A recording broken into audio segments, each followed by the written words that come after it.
What's going on, everyone? Juicebags here, and welcome back to some Dungeon Defenders 2. Not even 2 weeks in to the Protean Shift expansion, and we've already got news from Trendy on what's to come. There will be a link down in the description to the Protean check-in with Elandrian, so please head on over there and read the entire article on the Trendy blog. Now, first things first, let's hop right to it. It's kind of a mini roadmap, so to speak. No set dates on anything. However, there is some short-term, medium-term, and some longer-term goals. Now, first things first, on the short term, there's going to be some bug fixes, of course. Trendy is also looking into some sort of buyback functionality. So if you sell something by accident, familiar with it with other games, you're going to be able to buy it back, which, you know, that's a pretty cool thing. Obviously, it's not set in stone yet, but it is something Trendy is looking for. Now, they're also looking into sorting and filtering of the inventory. As we all know, our inventories right now, in most cases, are a complete train wreck unless you spent lots of time going in and fixing them up. And some better sorting and filtering could be just incredible. They said even possibly sorting by stronger mod rolls.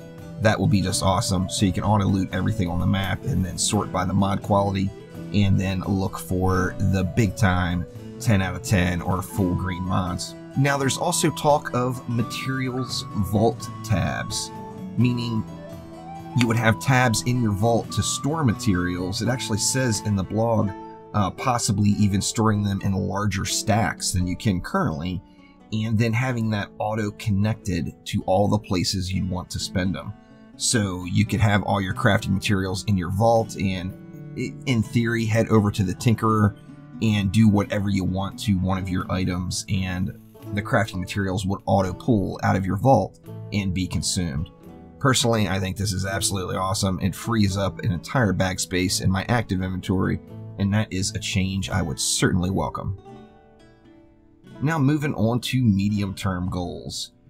Right at the top of the list is Onslaught changes. Not a whole lot of info there, and Elandrian says the design team is still working on it, but one of the sore spots in Onslaught for many players is the time it takes to complete a 3-map floor and not having any saves.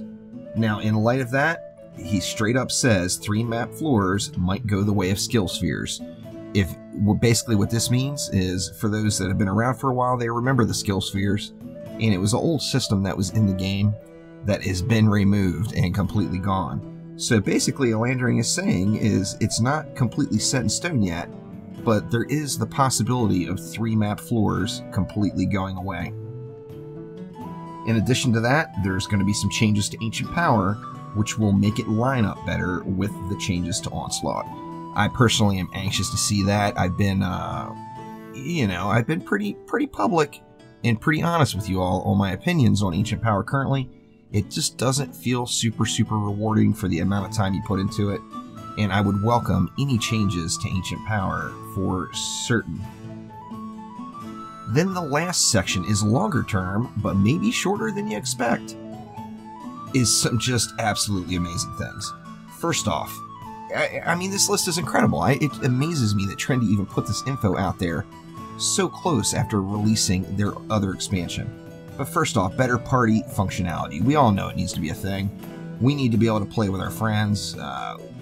We need to be able to invite or kick AFK players if we want to, if we're the party leader. Lots of things with party functionality could be improved on. An increased multiplayer incentive. Currently, there is a difficulty scale for playing multiplayer, meaning the enemy's health increases depending on how many players are in your group. However, there is no reward for it, so if you do the harder difficulty, you're not being rewarded other than it's always more fun to play with your friends, and Trendy is going to increase the multiplayer incentive, and I'm anxious to see more of what they have to say there. Better matchmaking. We all know matchmaking is an issue. There's lots and lots of hard counters in the game. There's lots of disconnects, lots of interruptions. Matchmaking has been a huge problem.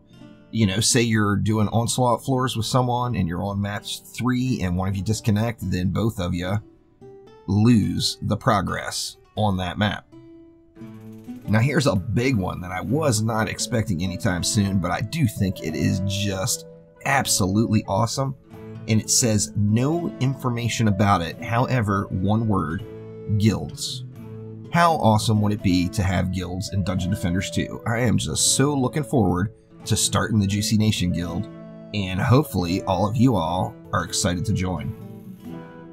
Now here is the big enchilada, and it's something that we have all been asking for a long time, and even though we have gotten some really nice content, who doesn't want to see some new maps? Now there is a new map and or game mode that is teased in this with a few images. It's very pirate themed, and it says straight on it that it is a coastal area. Now assuming this is some sort of a pirate coastal type thing, I'll read the exact quote here. Our heroes will be receiving some calls to action to various regions of Etheria very soon. The first region our heroes will be heading to will be a somewhat familiar location. The distress call will come from a certain coastal region. Now, I don't want to read into this too far. I really don't want to read into this too far. I'm not even going to say the word. I'm not going to say Aquanos. Oh, I said Aquanos anyway. Now, I don't think it's Aquanos, but I do think it would be ridiculously cool if it was Aquanos. I loved me some Aquanos in DD1. We got 2 images, nothing specific, no further information, but we've got a coastal, piratey type themed map or game mode incoming to DD2 as well. So as I mentioned, there is a link to the full blog post down in the description. I encourage you to head on over and give it a look. And as always, thank you a ton for watching, and I will be back soon with more Dungeon Defenders 2.